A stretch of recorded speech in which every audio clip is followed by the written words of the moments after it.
Hi, my name is Emily Schiller, and today I am presenting my project for the National Academy of Engineering Grand Challenge Scholars. On behalf of the iGEM 2020 team at the University of Rochester, Team Uterus, I worked on a project that sought to create non-invasive ways of diagnosing endometriosis.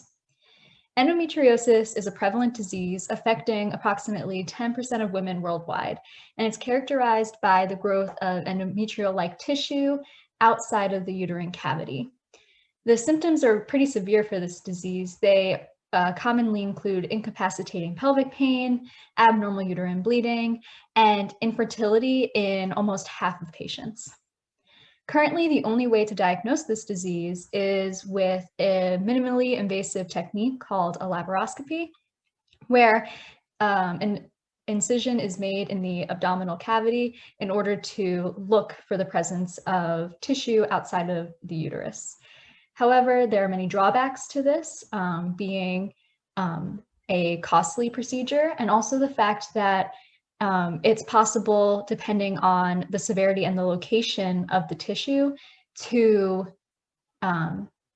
miscorrectly diagnose or not be able to spot endometriosis when it is in fact there. And because of this, as well as a lack of awareness of endometriosis, there is an 11-year diagnostic delay currently in the United States between the onset of symptoms and when a final diagnosis of endometriosis is made. So to try and combat this diagnostic delay and the lack of a non-invasive way to diagnose endometriosis, our team took two approaches. One was to create a lateral flow assay, which other team members will talk about in their presentations. And then another was to use machine learning to create a symptom-based clinical predictive model for endometriosis. And that's what I'll be focusing on. To complete the research competency, I created a predictive model that utilized the random forest machine learning algorithm in the R programming language.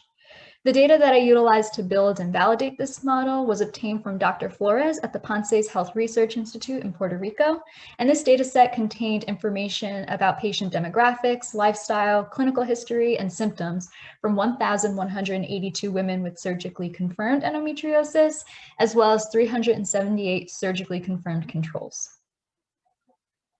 What is good about this data is that it was really easy to obtain. You don't need any lab equipment, you just need to talk with a patient, which would therefore reduce the cost of this diagnostic. However, we did have quite a bit of variables at first that we obtained from Dr. Flores. And so we had to reduce it down to make this a convenient model and also to eliminate variables that were highly correlated with one another. Additionally, I removed variables that could only be true for women who already know that they have endometriosis, such as endometriosis severity, given that you would only know what your endometriosis severity is if you already knew that you had endometriosis. So variables like that were removed. Additionally, I condensed variables, specifically looking at patients' past medical history. So instead of having hundreds of different conditions that a patient could have, I reduced them down into broad categories such as gastrointestinal conditions, respiratory conditions, cardiovascular conditions, etc. So by doing this, I was able to reduce the amount of variables that were being put into the model. And the final list of variables can be seen here on the x-axis of this graph. So the statistics shown here are on the validation set. I split my data up into a validation cohort and a training cohort. And here I'm just showing you how the model performed on the validation set. And so we have an 85% accuracy, and the sensitivity and specificity are also hovering around 85%, which was good because we didn't want the model to be very sensitive and lack specificity, or vice versa. Additionally, the confusion matrix with which I was able to calculate the sensitivity and specificity is shown here on the left. So how does this model compare to what's previously reported in the literature? Well, first we can look at the predictor importance. Looking at a value called mean decrease accuracy tells us how important a predictor is in your model. Mean decrease accuracy means how much does your model lose accuracy if you remove this variable. The more accuracy that it decreases by, the more important that predictor is in the model performance. And we see here that our top 3 predictors are incapacitating pain, family history, and problems getting pregnant. This was good, actually, because these are the 3 really common symptoms of endometriosis that have been reported in the literature, meaning that our model does align with what is known about the disease. Additionally, we compared this model to another model that did symptoms-based prediction of endometriosis using logistic regression, and some key differences are observed. One is that our model is less expensive, and that's because in the previously reported model, they utilized imaging in order to inform the model. So the results from diagnostic imaging was an important predictor. We do not use any type of diagnostic medical equipment in this model, making it very low cost. In fact, it has no cost.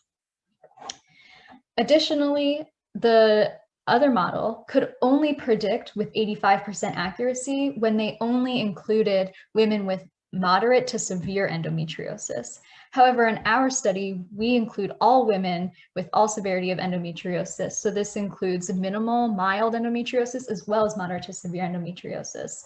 So our model maintains an 85% accuracy, even including the less severe stages of the disease, making it the most accurate, least expensive, and most inclusive predictive model to date for endometriosis.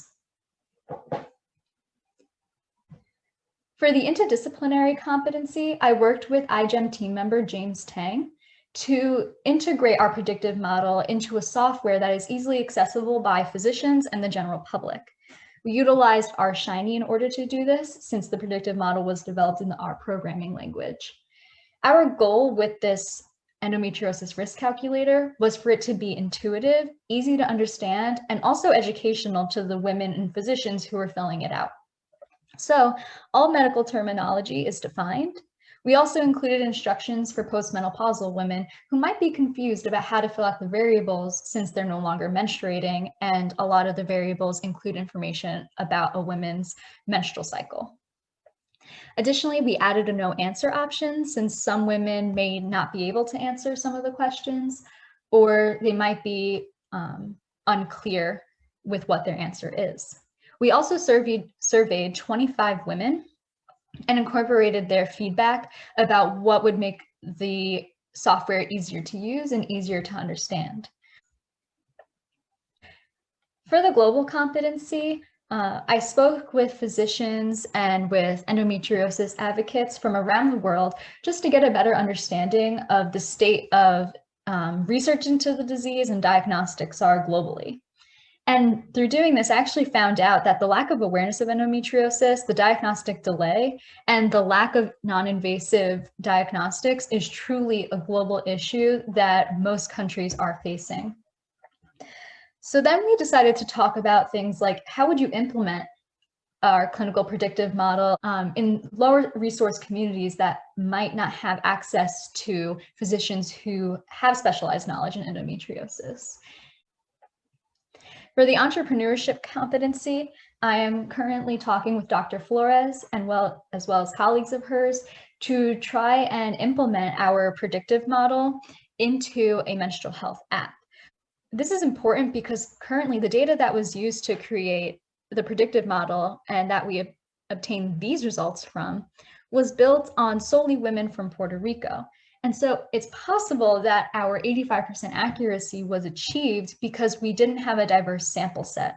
So if we can create an app that can be launched globally, then we can get a more diverse pool of patients and be able to see if that 85% accuracy will hold on that more racially and ethnically diverse cohort.